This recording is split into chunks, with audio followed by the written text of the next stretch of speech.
ভারতের প্রতিরক্ষামন্ত্রী রাজনাথ সিং বাংলাদেশ পরিস্থিতির উপর নজর রাখতে তার দেশের সশস্ত্র বাহিনীর কর্মকর্তাদের নির্দেশ দিয়েছেন। এই সঙ্গে তিনি ভারতের শান্তি রক্ষায় সশস্ত্র বাহিনীকে যুদ্ধের জন্য প্রস্তুত থাকতে বলেছেন। গত বৃহস্পতিবার লখনৌতে জয়েন্ট কমান্ডার্স কনফারেন্স থেকে এসব তথ্য উঠে আসে। लेकिन आज जैसी वैश्विक परिस्थितियां हैं उनको देखते हुए मैंने यही सारे अपने आर्मी कमांडर्स को मैंने कहा था कि विश्व में शांति की स्थापना के लिए और स्वयं भारत में भी शांति की स्थापना के लिए सदैव हम लोगों को युद्ध के लिए तत्पर रहना चाहिए, तैयार रहना चाहिए। इस उद्देश्य से कहा था ताकि किसी भी सूरत में हमारी शांति भंग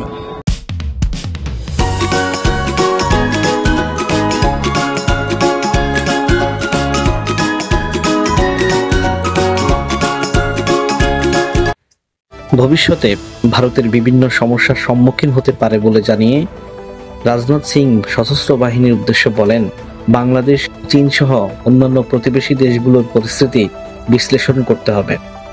অপ্রত্যাশিত যে কোনো কিছুর মোকাবেলায় প্রস্তুত থাকতে হবে। তার ভাষণে যৌথ সামরিক দৃষ্টিভঙ্গি বিকশিত করার তাৎপর্য তুলে ধরে বিভিন্ন রাষ্ট্রের উস্কানিমূলক কথাবার্তা ও কার্যকরী প্রক্রিয়া দেখানোর উপর জোর দেন রাষ্ট্রীয় প্রভাবশালী এই মন্ত্রী। তিনি বলেন, রাশিয়া, ইউক্রেন, হামাস ও ইসরায়েল পরিস্থিতির পাশাপাশি এই মুহূর্তে আমাদের চারপাশে যা কিছু ঘটছে সেগুলোর উপর বিশেষ করে নজর রাখতে হবে।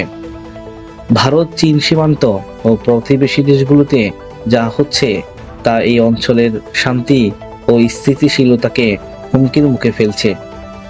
তাই ক্রমবর্ধমান চ্যালেঞ্জগুলোর সম্পর্কে অবশ্যই সতর্ক থাকতে হবে।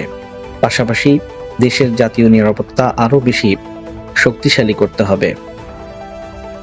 এর আগে গত বৃহস্পতিবার 5 সেপ্টেম্বর সীমান্ত হত্যা নিয়ে তীব্র প্রতিবাদ জানায় ঢাকা।